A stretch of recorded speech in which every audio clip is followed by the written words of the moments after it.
I don't work there anymore because you made me redundant.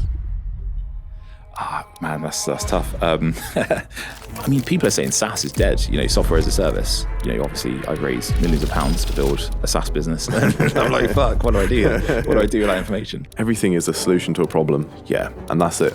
But if you know AI now, you can be hyper valuable. And then if you can solve a problem for one business, you can solve it for 10 businesses. And then just being good at the tools and knowing which ones to have, and even having a license for these things, there's still like value in that gap. If you're not getting it wrong, then you're probably not pushing hard enough. If you're running a small business and trying to figure out whether to stay lean or scale up and hire, this episode talks through what happens when you grow too fast and how to come back from it. I mean, we're in the best shape we ever could have been. It's been just uphill since you left, really.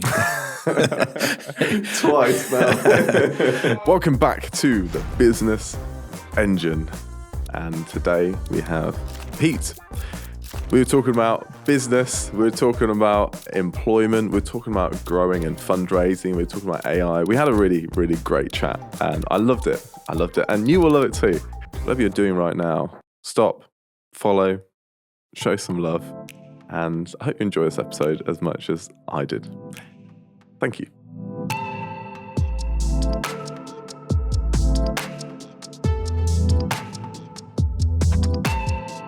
Pete, who are you and why should anybody listen to this episode? Cool. So I am the CEO and founder of a company called Ningi, which is a tech business based out of Peterborough. I have a degree in accountancy and in computing. I spent the last 20 years building companies, building software. I founded multiple startups, from crypto startups to deep tech. I've raised millions of pounds from venture capitalists and angel investors, and bear the scars of all of that stuff. Before I started Maskew, I had a few jobs prior. A long time ago, I used to be a primary school teacher, and then that didn't work out. I didn't love it. And then after that, I worked making educational videos for children at a company called Twinkle, and I loved working at Twinkle. I loved the people. And then I moved to a company in London to be a production manager. And after losing my job in the production manager, I ended up working at your company at Ningi, and I loved it. And I worked there for 8 months, 9 months. Yeah, almost a year. It felt a long time. Yeah, we had a great job. I had a great time, and I don't work there anymore because you made me redundant. Pete, why did you make me redundant?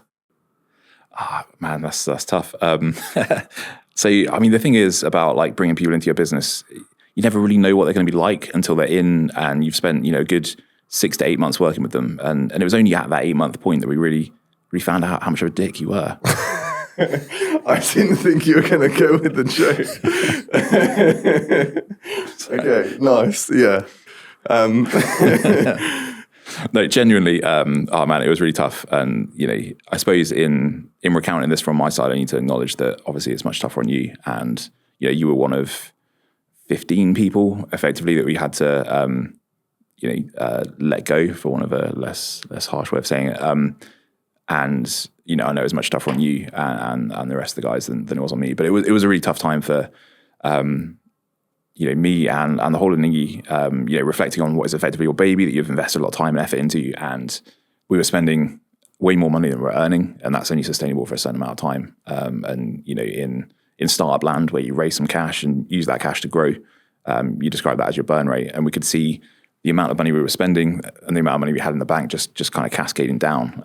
We knew we had to take some pretty drastic action or the entire business would fall apart. Investors would lose their money and, everyone would be kind of screwed. So, in that kind of circumstance, we had to look at what areas of the business were the kind of drivers of growth. And that was the engineering team, the software engineers. So we had to kind of spend our money there, and that meant we couldn't spend it on other areas. And it's really tough because we'd spent so much time building an amazing team. People like yourself, we were, felt really fortunate to have brought you into the business, spent some time getting to know you, and it was working. It was right. It was the right people. It was the right team, but it wasn't sustainable. So we had little choice, and it was really tough knowing that. I probably knew for a good couple of months that something was going to have to happen. And the reason we got into that kind of space was we'd started working with some bigger companies, and we got quite addicted to these big checks that were coming in, and we're like, this is going to be the future of our business. We signed 10 of these deals and we are going to the moon. And the problem with bigger companies is they expect, white glove service, they expect like people to pick up the phone and account management. So we kind of resourced up and we got a nice office and all that kind of stuff and the people around it, but you can't force them to sign. You know what I mean? If you're relying on 2 or 3 businesses and we were scrapping around trying to get them to sign contracts, trying to get them over the line, and they did eventually get over the line, but it was just a couple of months too late. So we kind of had a little choice. It was tough. Yeah, I know it was tough on you, but at the same time, I think you are testament to this and others that you're such amazing people. We've done amazing things afterwards. So yeah. If anything, I you are grateful. No, you are welcome. Thank you. No, I know what you mean, and it was shit. But I also through working at Ningi had so many opportunities and ownership over the work that I did that I was able to learn so many skills. And I together, we had a podcast. I wasn't on it. I was helping produce it and I edited it, and you were speaking to various different people called Advice Amplified. And during that process, I was able to meet loads of people, and I also helped with your socials, and a lot of it was around marketing. And I understand why I was made redundant because, as you said, you need to build the product that generates revenue, and marketing is often is secondary to the main product. That's natural. That's naturally going to happen. So I do understand it. But working at Ningi, I felt like I was inspired and empowered, and I felt like it was possible. Whereas before Ningi, I didn't feel like it was possible to even have my own business. It was just this abstract thing that other people had that I couldn't. And working at Ningi helped me to feel like I could. And I genuinely, I think I wouldn't have had Maskew unless I worked at Ningi. So it worked out for the best. But jumping back to Ningi, obviously when you hired me and other people, you didn't expect to make people redundant. And I know sometimes it's easy to, as you said, rely on big checks and then have big deliverables. How do you manage growing a business whilst also balancing growth and the expectations and growing too quickly and hiring or not growing quickly enough? And how do you balance that journey? Yeah, it's literally the magic, the secret sauce is the hardest thing. And, we have consistently got it wrong. But I think it's one of those moments where if you're not getting it wrong, then you're probably not pushing hard enough. And, it's all about taking risk. I think with definitely in my business in Ningi, we are, a venture-backed tech company that's trying to, shoot for the moon and grow really, really quickly. So we need to be constantly making big bets and growing as fast as we can. This isn't a, lifestyle business or a kind of slow growth business where, you kind of make some money, reinvest that into the business, take a bit of profit. This was raising cash off some, investors that are looking for a big return and, go full tilt. I don't know whether, right, go for it. Yeah. And I think some of the things I've learned really from that process are, when things are going well, there's a lot of people that will support you with cash, support you with opportunities, and it's kind of a flywheel that spins really quickly. And when I reflect on that time in Ningi, the first couple of years of the business, things went really well. We were just growing. It felt really nice. We got a nice office, loads of team. And I definitely think there's a bit of hubris or ego that gets involved where, that feels really good and you want to keep it going and it feels like it will keep going. But if the kind of fundamentals are inspired from, invested capital, then the kind of the underpinnings are a bit weak. I probably wasn't fully prepared for how quickly that swing could happen. It's, I think in a lot of different kind of areas, you talk about like gearing something up through debt or through investment. And, if you think about investing, you can take like leveraged equities that, if something goes up 10%, they'll go up 100% and they'll come down 100% as well. And the return is there, but the risk is also incremented up. I see what you mean. I want to talk about fundraising more specifically, but also I don't want it to seem like all of these negative things are happening to Ningi, because I know it's not just negative. It's just that moment. How was that really rough patch of making people redundant and then, trying to appease to investors and things like that? How has that journey come on and the journey been since then for the company? What have you learned from that? I mean, we're in the best shape we ever could have been. I think it's been just uphill since you left, really. Twice now. Sorry, I will start that later. It was a really tough year because you kind of, the team got so much smaller and we had all this work to do that we'd kind of signed up for, but not the team that we thought we would. And it really felt like, an impossible task to dig out the hole. And the culture through that time was really difficult as well because everyone's worried, is this business even going to be around? Everyone's trying to keep a team inspired and excited was really, really tough. The result, though, is the past kind of 12, 18 months of the business has just been so healthy. We've got a much smaller team, and a smaller team is much higher performant. Lines of communication always work better if there's a smaller number of people. And we're absolutely just flying. The technology is great, clients are great, the culture and excitement in the business, and we've reached a really good place. I think because we took such drastic action, I think if we'd have tried to limp on and continue, we might have been able to, but it would have been a matter of time. So I think it's one of those examples of doing the hard thing pays off in the kind of medium term. Yeah, I understand. I understand as best I can. I've not had that experience, but I get what you're saying. And in reference to fundraising, I know you've spoken about it a little bit. I wanted to ask it from two perspectives. And the first you kind of already answered, but how do you know that you're in a position to fundraise? Like broadly, how do you make the decision that my company is going to be trying to raise funds and seek investment and things like that versus my company is fine as it is? And the second part of that question, apart from like the philosophy and the understanding of when, what does that look like? Because to me, it's a little bit abstract. I wouldn't actually know how to seek investment. How do you go about finding investment? It's important to know there's pools of capital all over the place for different things. So you can borrow some money from the bank or get a grant from various different kind of places for startup capital. You've got VC investment, you've got family and friends. There's all these different areas. But the first question to ask is sort of what are you trying to build? What kind of business have you got? Typically, like a service-based business isn't a good candidate, I don't think, for investment. This is mainly because it's a product of the energy that's put into it. It's really related to the people that are doing that work. One of my businesses before Ningi was consultancy, and I was earning great money. It felt amazing. I was getting paid day rates and all this kind of stuff, but it wasn't scalable. It was just people were paying for me.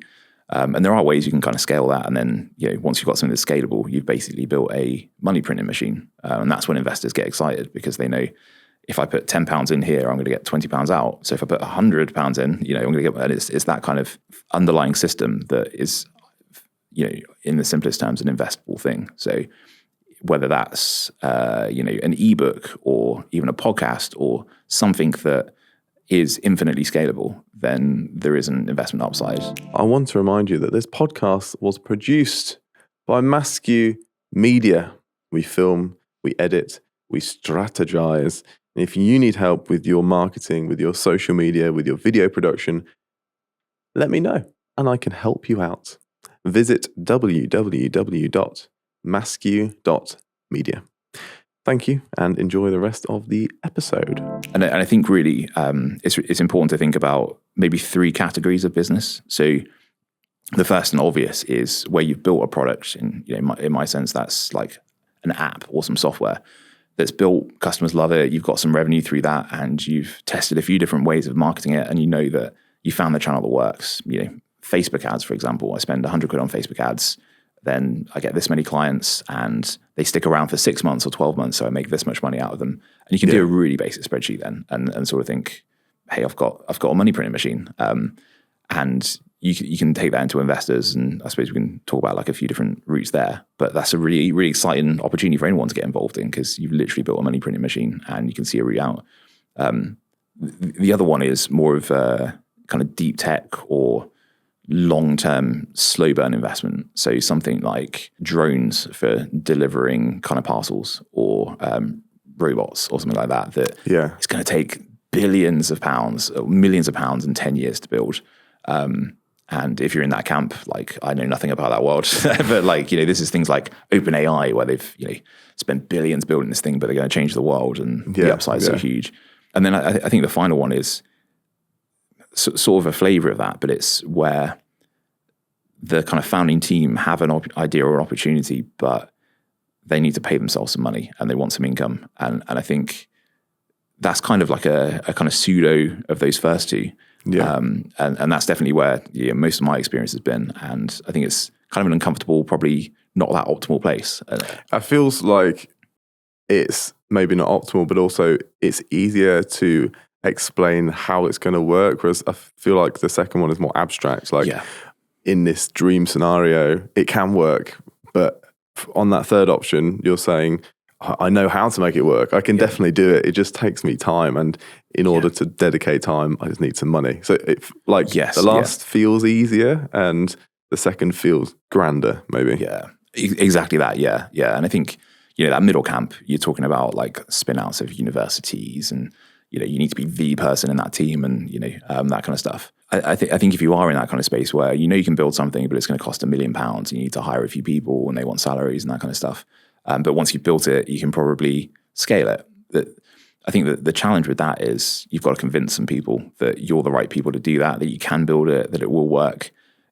So maybe you've built a bit of traction and investors want to see that you've sort of already built some of the products and you've already got some revenue through it. So it's not a clean cut. I'm going to quit my job tomorrow and someone's going to give me £1 million and I can build a team and spend 2 years building a thing. Maybe that does exist in some places, but I don't know who those investors are and where you get to them. So I think often when you look at the economics of someone who's going to invest some money, they want to know that you're capable of building it. You've already kind of done it. There's a market there. All these kind of things are proven. And I kind of think on reflection, once you reach that point, do you really need investors? I think, maybe not. And I should say, huge thanks to Hatch and Hatch Ventures who backed Ningi in the early days, and they're P-Town royalty. Really great team, and they know way more about investing and stuff than I do. And I wouldn't be where I am if it wasn't for their support. So mad respect to that. But at the same time, when I kind of look back on where I was with Ningi, probably the right thing to do would have been not take investment and actually just take a second job, do some consultancy, earn some money around the edges and use that to fund the business. Yeah. Maybe it would have taken an extra year, it would have been a bit slower, but the journey would have been much more kind of smooth, low risk. No one would have been hired and made redundant. None of that kind of stuff would have happened. I think increasingly with AI as well, the cost of building those kind of mid-tier businesses has just been eroded to the point where why would you ever take money? I really struggle to see a good example. The only times that I think it does make sense is if the time is now. So a business I was involved with a few years ago in crypto was all around kind of staking, and it was like there is going to be $1 billion company in the space. We need to be first. Someone's going to get there. So we've got to get the product built and live in 6 months. Otherwise, the chance is gone. Yeah. In that kind of case, you're like, okay, we could raise some money because there's a time. But those are really rare. I think if you've not got someone beating at the door saying we're going to win this market, then just take a bit more time. Do it in the evenings and weekends, build it around the edges, and they call it bootstrapping, don't they? When I talk to my dad about this, he's just like, that's just running a business, isn't it? You kind of do it on the side until you make enough money to quit your job. I know what you mean. When I started Maskew, was somewhere in the middle. I didn't have funds. I didn't have any money invested into Maskew, but I did not continue with the job part-time and do Maskew part-time. I did it full-time, but I had a chunk of money that would A, help me buy a bunch of equipment, and B, help me sustain myself for a year. And then after that 6 months, I had like milestones, like if I didn't make enough money or see enough promise in 6 months, then I was going to get a job. Yeah. 12 months, get a job. And then, even now, to be honest, I still have the milestones. I was like, I need to do X by Y, otherwise this would happen. And, I feel lucky that I've been able to do that, but it's hard. It's hard to do that. And therefore, probably easier if you do have a job on the side. But, every single process has pros and cons, because if you do it on the side, then you're only able to dedicate 2 days a week, 3 days a week to it. And then you end up growing it at 40% speed that you otherwise would have. You mentioned AI, and I wanted to touch on that, especially because your company is a software-based company. How do you find building a company, and what advice would you give to people building a company when the foundations, when AI is changing so quickly? How is it building a software that could change or relies on that AI? I mean, I think it's borderline impossible. Is the honest truth. There's a couple of things that I've applied. One is just staying like hyper lean as a business. I think that's, it's always been a skill set of having a small team that can move really quickly and be adaptable and change fast. But you see it in bigger companies, they're so slow to adopt and so slow to move. And the cost of disrupting and attacking, eating their lunch has come down to almost zero. So the defensible moat around big companies is, really not there, because you can build an app in a weekend off one prompt. So, if you go into a process or world knowing that, it's like a superpower. If that market dries up and you can move over here, really quickly, a lot of companies can't. So I think, protect that as much as you can. Stay small, keep your cost base really low, and really invest energy and effort in being at the forefront, and almost like there's an arbitrage opportunity to be at the forefront of this stuff and just be one lesson ahead of the rest of the class. And if you are there, then you look like a magician, because you can weave this magic. Using some of that logic, would you say that therefore it's slightly easier to have a smaller company in today's world compared to in the past? How has that changed? Yeah, I mean, if you go back 5 years, a company like Ningi's, you would have a few people working evenings and weekends. They build some technology and they sell it, and they get it to 10 grand a month of revenue. They raise some money, they hire 10 people, and they get to £1 million of revenue a year. And you kind of go through this model until you have 200-300 people, and you're like, oh, I've built a business here. This is really great. We're generating this much money. That's completely changed as far as I'm concerned. Having 200 people on payroll is like petrifying.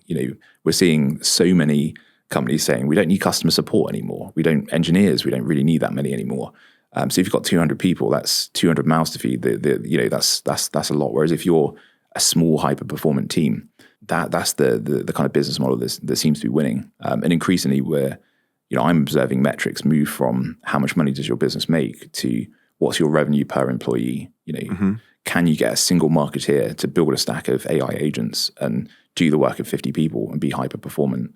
And there's so many kind of founders building in public showing how they're getting to £10 billion in revenue with 3 people or 4 people. And that's the business model that's winning. And it's hyper adaptable, because if that dries, you can just move over here and do that. Whereas if you build a huge infrastructure around 200 people selling this product, and that kind of dies because OpenAI launch a new feature that, kills your business overnight, that's a huge ship to move. Even 20, it's tough. Yeah. And I think also another benefit is when you've got a small team, you all feel like you're driving the ship together. Whereas when you've got a large team, I imagine that it feels detached. You're in the C-suite, and then there's other maybe directors, and then heads, and then managers, and then team leaders, and then it goes so far down that you don't even recognize the people at the bottom. And I guess you have to then work harder directing this ship and make sure everyone's aligned. Whereas when you're in a small team, I guess it feels more collaborative, and pushing towards a goal feels easier. Yeah. And there's some really interesting science around how many relationships an individual can maintain and how long it takes to kind of communicate stuff. I remember years ago I was in a business that had about 2,500 people, and it was really struggling. It was, luckily it had a load of cash in the bank, so it wasn't dying anytime soon, but they were losing money like crazy, and they had to completely pivot their sales process and their approach. So they brought in a new MD of sales, and I was really lucky to be mentored by him. So I was quite close to his kind of decision making and thought leadership. And he told me, and it was actually the day I handed my notice in when he told me this, because I don't want any part of this world. But he said in his interview process, he knew exactly what he needed to do. He laid out the plan. It was all kind of signed off by the board. He was brought in just to execute this plan. And his job was just to walk around the business for the next few years, just repeating a few simple things to people and saying, this is where we're going. We were going that way. We're now going this way, over and over again, until eventually they kind of move. And he was like, that's the only way you can move 2,500 people from having done that thing for 20 years to now doing this thing. Whereas the thing about Ningi, we can get on the phone at 9 o'clock in the morning, just drop a note in Slack, everyone jump on a call. We're now not doing that anymore. We're doing this. And everyone's like, cool, let's go. Yeah. And that's the value. That's the way you survive, I think, in this AI world where literally there's the whole kind of meme, isn't there, about OpenAI killed my startup. And Yeah. there's businesses that are making millions and all of a sudden they're just dead overnight because OpenAI just added it as a feature. I'd love to talk about your personal journey into the business, into owning your own business. How did you find that transition from employment to running a business, and what made you make that jump from one to the other?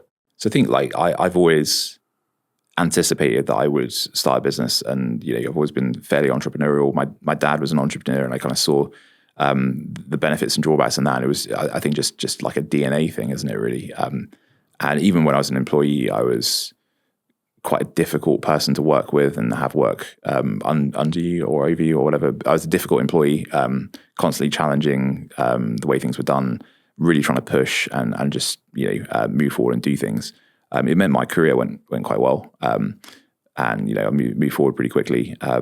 But it also pushed me into a position where when I reached a senior role, and it's probably a bit of my personality, I think I was right and other people were wrong. I think dumb decisions were being made. And I ended up in a situation where I kind of thought, I'm either going to have to do this myself and prove that I can do it, or have the world teach me a lesson that it's actually harder than I thought, and I should probably just listen to my boss and do what I'm told. Yeah. And I think I reached that point where I was like, I've been working on effectively the same problem in various different businesses and roles for about 10 years. And I'd seen it almost work and then fail and not quite work. And I was just like, I think I can nail this. I spent a bit of time contracting and doing day rate consultancy. Was like my first kind of move into business, which is a great experience. You're kind of earning a salary, then all of a sudden the next day that triples or quadruples, and you're kind of running a business, so you get to do some of that, but there's also not the risk and these kind of things. It feels like a jump from employment to self-employed to running a business. Like, yes, that's a separate little jump. And even the jump from self-employed to business, I think people underestimate how much a leap that is. They feel like if you're not employed by somebody else, then you're running a business. Yeah. But I feel like there's a big difference between those two things. And you can go from one to the other, but they're different, aren't they? Yeah, I think that's such a good call out. And, I really enjoy being self-employed, but you are effectively like a pseudo employee, and I think the important thing in that is you're selling your time for money. And I think the intent I had around starting or moving into business was to break that connection between, it's like the make money while you sleep. And there's ways to do that in self-employment where you kind of automate processes and you build kind of products that are scalable. But for me, it was, how do I build an organization that lives beyond me and exists beyond me, so that there are people working on that shared vision and doing the kind of thing that if I'm off for 2 weeks, I come back and things have happened because it's a thing that exists outside of yourself. As weird as that sounds. No, I agree. And I feel like that's part of what I've struggled with in the last year. Is I started Maskew Media as kind of like self-employed with a corporate identity.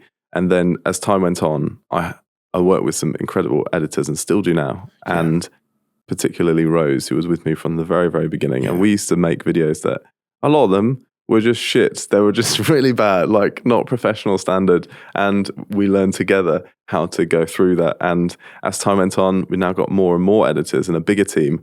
But I've tried to jump too quickly into running a business when I didn't have the revenue to support continuously outsourcing everything and working on the processes and workflow. And now I'm trying to move myself back into a blend of like a little bit of self-employed, picking up some of the editing myself and contributing more rather than being this managerial perspective. I think it is hard to balance the running a business that grows and works on its own versus putting in the time and being self-employed. That's the part I think I'm learning about at the moment. Yeah, it's super interesting. I've experienced exactly the same thing with Ningi, where I was very hard in the start that I needed to not write any software. I needed to not do any and just be a CEO that kind of walks around helping and guiding people. That's what I was like. I don't edit. I'm not an editor. Don't edit anymore. And then I just was the kind of person that was trying to get everyone else. But it just works better when, I don't know, you understand how much would benefit the business if you did a little bit more editing or this and that or coding. Well, I think as well, you're the unicorn, you're the secret sauce of why it exists. And as soon as you remove that, it kind of just becomes another business unit that could exist anywhere in the world, and there's no uniqueness to it. So I think figuring out how to be that kind of lead from the front, actually be in the weeds and do the work, whilst potentially bringing in people around the edges to operationalize what you're doing and observe and copy, and rather than trying to be the person that does that. And I think there's different people. I've worked in a great startup where the CEO was non-technical. He didn't understand the domain, but he was a great sales guy and great at raising money. And I think that's a really good kind of founder in a lot of ways, because they can't actually do anything. They can't affect any change or deliver any work, but they can build a culture. They can create an infrastructure for good things to happen. Probably, I don't know if you're the same as me, but I wanted to be that. But that isn't the kind of founder, because I am the doer. I can code. I understand the business domain. And that was my USP. I wasn't a great salesperson. I wasn't a great cultural leader kind of person. So trying to go cold turkey and do that day one, I think, and increasingly, personal brand, you see this in bigger companies where the leader or the CEO is actually out there marketing the company, talking about what they do and why they do it, whilst also still delivering. And I think that's becoming more of a model where you have someone out on the front who is the face of it. I think that works better now. I think it's hard, but I think now I've over time learned to identify the things that I'm better at, and there are parts of all of my team that I am much better at than others, and then there are parts that other majority editors are way better than me at doing. I think most notably is I tend to lean on this chaotic doing three things at once badly and trying to juggle lots of different things. Whereas, I use example Rose because she's been with me for so long and she does such a great job that she is very, very organized and timely and sorts everything out. So I think that works quite well together. But it takes a bit of time. It takes time for me to learn the bits that I should be doing and not. And also when I am growing Maskew, I thought it was so difficult to understand all of the different components that go into it. Like, what the fuck is a sales funnel? Like, what I'm still trying to learn about how to make my content better. And then there's all this I've got to learn about accounting, and I've got to learn about, I don't know, there's just so many different small components like talking on camera and things like that.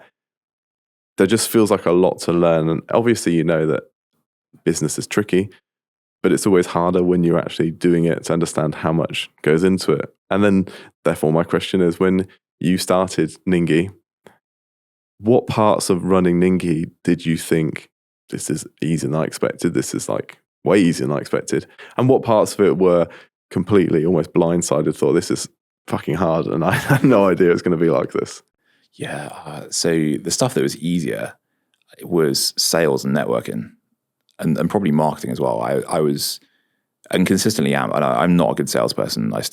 I'm not, and maintain that. It's talking to people and being social does not come naturally to me. I don't think I'm particularly good in those kind of spaces, and I've never been. I did a bit of networking and kind of did some of that stuff early in my career. When you're kind of new and straight out of uni, you're like, let's do this, and I fucking hated it and was terrible at it and just hid in the corner. And that's my nature. But as soon as you're fighting for your life is one thing. That does change your attitude. And you're like, I've got a mortgage to pay. I'll pick up the phone.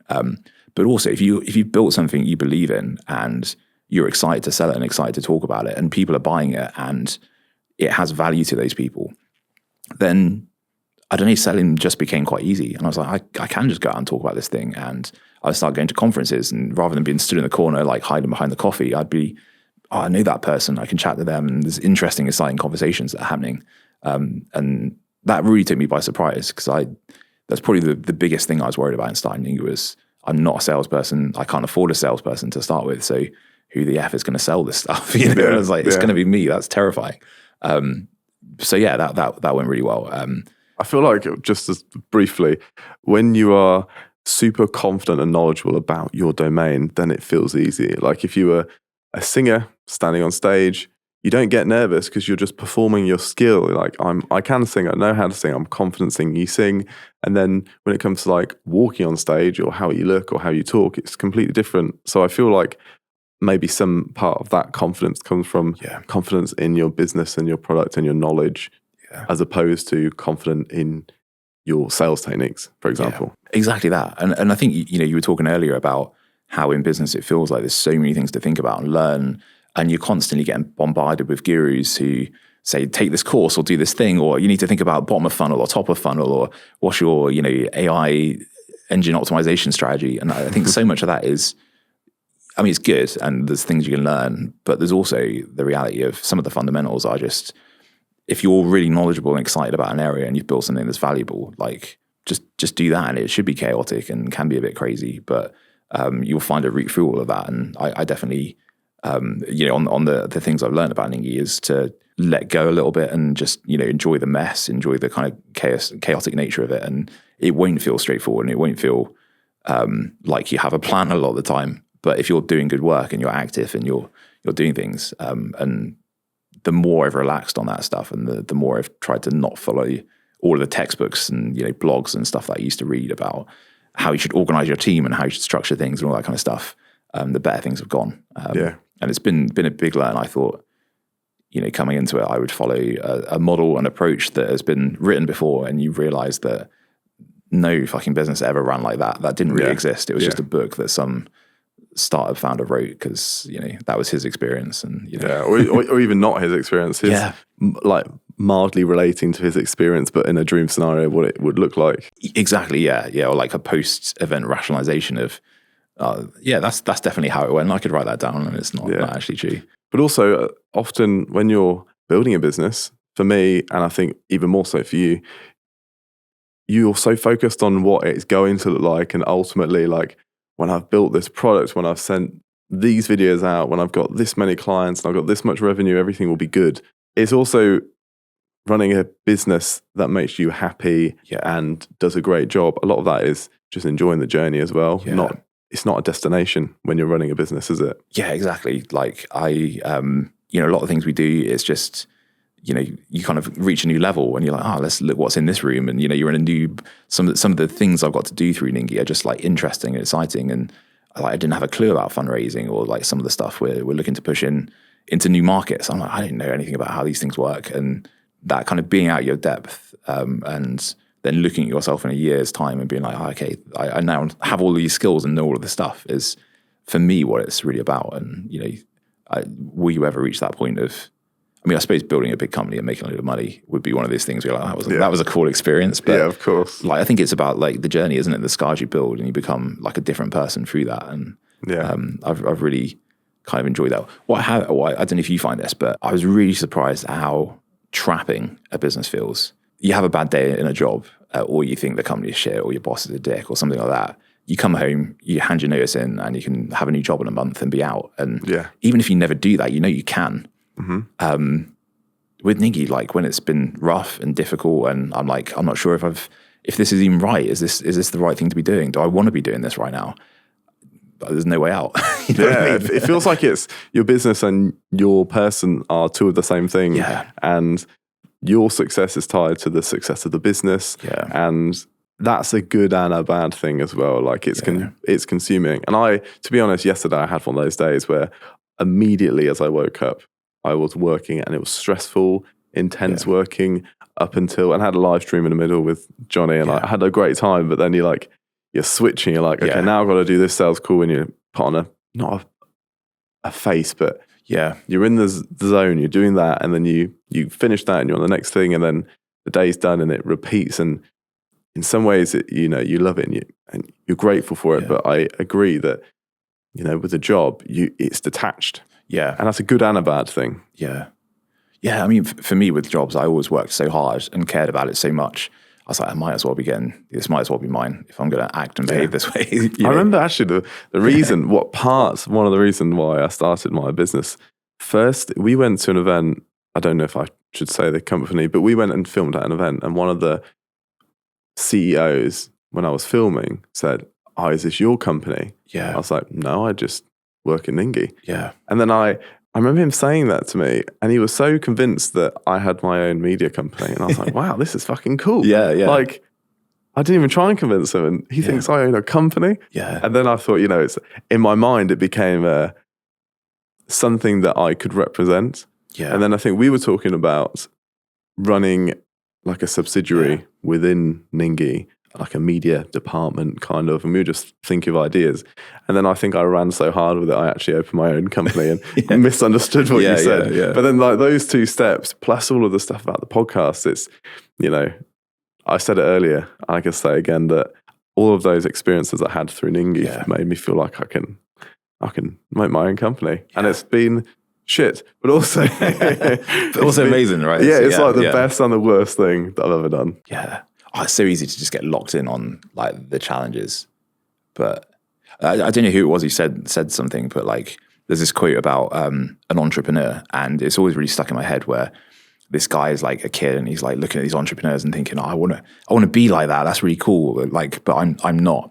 And he kind of realizes that it's the process of starting a business and failing and, being successful in those kind of things, and the experiences along the way that mold you into that kind of person that has a passion, has an interest in these kind of things, rather than, no one starts out like that, but they end up like it. And, I quite, that resonated really hard with me. I was like, this is, a kind of baptism of fire that I want to put myself through to just experience the the other side. And it's fun every day, isn't it? And building a team of clients that I enjoy spending time with, and a team of, especially now that you're gone, the team I work with is amazing, and I really enjoy the company. But it is that easy though. I mentioned my dad earlier. Like I saw him try so many different businesses and side hustles and stuff, but the one that stuck was selling computer software. And I was there when he made his first sale. And one moment he's my dad, the next moment he's sold a graphics card for 50 quid, and that's a business. He started a business. Yeah. I mean, a big part of that must have inspired you to feel like it's possible, like it's an opportunity for you to one day do something like that. Yeah. I distinctly remember the moment he handed the thing and the money came over. And it was in like a sports hall of like a local council. Like, there's a swimming pool over there, and there's just a few guys with tables and some computer stuff on there. And I was like, that's all it is. It's that simple. When I'm selling yo-yos in the playground, which I used to do, that's a business. You're in bit. But like you say, when I grew up and I got a corporate job and that kind of stuff, I for some reason believe that people in business and people in kind of high positions had more of a clue or had something else, or is this kind of. I won't mention the bank, but I did some work for a load of the high street, the big banks, and when you take out a mortgage, you assume there's like a lot of cleverness going on behind the scenes and like big structure. And it was just a fucking spreadsheet, and I was doing some work on their software, and I was like, my god, the lending decisions have been.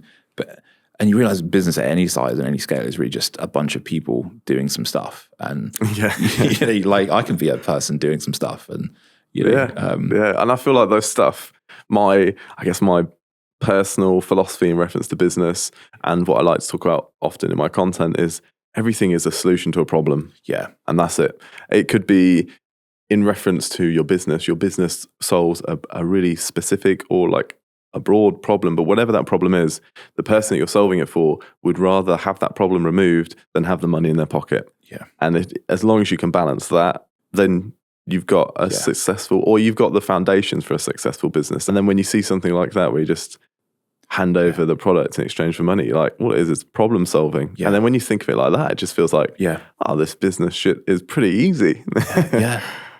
And I think, especially with where we are in the world with, YouTube and online courses and AI that can help you, it becomes really easy to build a set of skills that you can deploy into loads of different ways and be flexible. It used to be Excel, and that was like when I came up through business. It was, if you were the guy in the office that knew Excel, you're like a superhero. But if you know AI now, you can be hyper valuable. And then if you can solve a problem for one business, you can solve it for 10 businesses, and then you can bring some people in and show them what you're doing. You can solve that for 100 people, and it's that simple. I'm going to preface my next statement with and admitting that I don't know what an API is, but I built something on my Google Sheets that completely using Gemini, where I asked it to build a code that went into the extension on a Google Sheet, which pulled a task that I would speak into my phone, say, set a task for Arthur to edit this work, it's ready and it's urgent. It would go to Google Task, and then there's an API. Yeah. And then it would every minute it would pull into Google Sheets, it would populate the task, and then that would then push a different set of code into a notification for the team. And I was so proud of that. And I still use it now all the time, but obviously I can't code anything. I don't know a single thing about it, but I know how to use AI. I feel like that's my strength. So I know how to use it and have one conversation reviewing another conversation, and then continue to like paste the output and say, this is a bit shit. How do I improve it? And just keep iterating on it. And I love that, AI has given me that power, even though like in the past, having that ability to code would be really useful. For me, I don't have it, still don't have it, but I was able to build it. So it's, I guess the skills of what makes a successful business owner, or the things that you need to build a business have changed over time.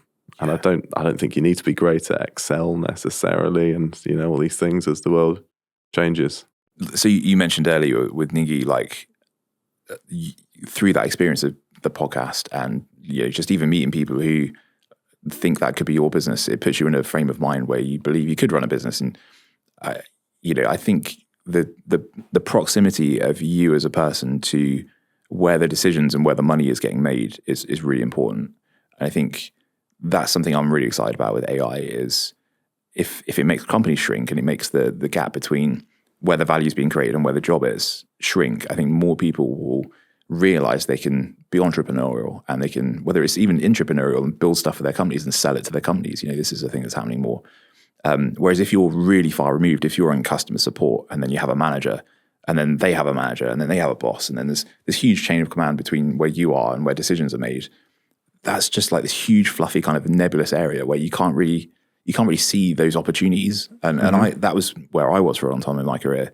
And I was doing good work and I was really performant, but it just felt like no matter how hard I pushed, there was all this kind of like squidgy stuff in between me and the it felt like it's impossible to navigate through that. It's just like you can do a good job in your domain, and maybe you could pop to the next one a little bit and be respected by the one above, but everything that's way above just feels like another world. It feels like it's not even part of the company. It feels so abstract. And for me, like I still was in a huge company, but I moved into project work. Where it meant that I saw the budgets and I saw, if we build this thing, we'll save that much money, and therefore this, and I could see all the unit economics. And that was like a mini startup, really. And I suppose for you and Ningi, you were like literally at the coalface of how the fundamentals are working, where the customers were, and you could be like, oh, well, that person's paying $5,000 for that thing. I can do that for $2,000. Hey, I can make $3,000 here. Yeah, and you can see it. I really enjoyed that. It was really fun. And I wouldn't have got that in another company. I loved working I went to MVF and I loved working there. Incredibly talented, creative people. And I felt like everyone was building some amazing stuff. But when I was at Ningi, it felt like my area was almost like zero. And you had this idea like, I want to have a podcast and content and this and that. I'm like, wow, this is cool. Like, I haven't done a podcast before. I haven't done this before. And learning and going through that it was fun. Yeah. I loved it. Well, this is the thing. Like, loads of people say, well, how do I get started in business, or how do I get into that kind of world? And like, you'll know from Ningi, like, at that time we were 20 people. We looked like a real business, even though we were just clueless idiots. Like, no idea what we did.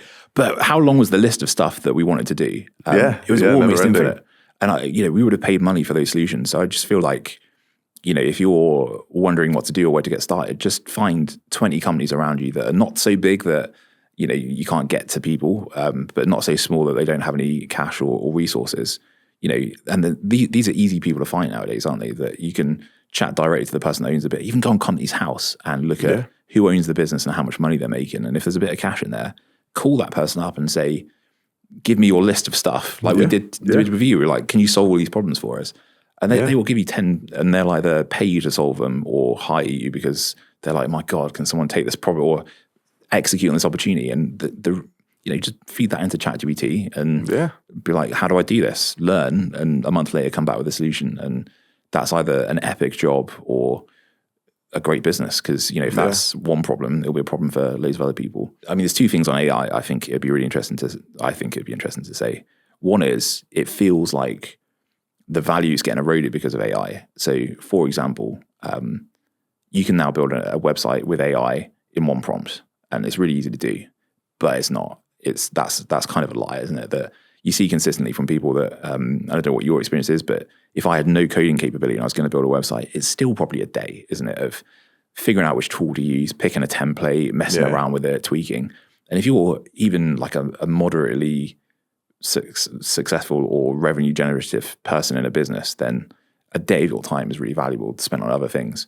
So even if all you do is use AI tools that anyone could use to build a website for that person, if you can do it for less money than they would spend, which you will be able to do, once you do 5 or 10 of them, you're better, then just being good at the tools and knowing which ones to have, and even having a license for these things, there's still like value in that gap. I don't think that AI is really blocking. I think it's creating opportunities because you don't have to do a software engineering degree in 2 years at a company anymore. You can get into that space and do it, but just know the tooling better. And the other thing with AI is, like this is increasingly becoming a thing that people are talking about, is the kind of context gap tax that you effectively pay with AI. So in a human world where humans are doing the work, it doesn't matter that some stuff is in that system and then you log into a different system over there and then you download some stuff into a spreadsheet and you do some stuff and then you put it up into this PowerPoint. You're a human being, you can log in and log out and you can do those kind of things. But if the AI doesn't know what's in the spreadsheet and it doesn't know what's in the PowerPoint and it can't log into that system, it can't see those things. So the more you can bring your context, your information, your work into a single place and give AI access to all of it, the compound benefits of that are really huge.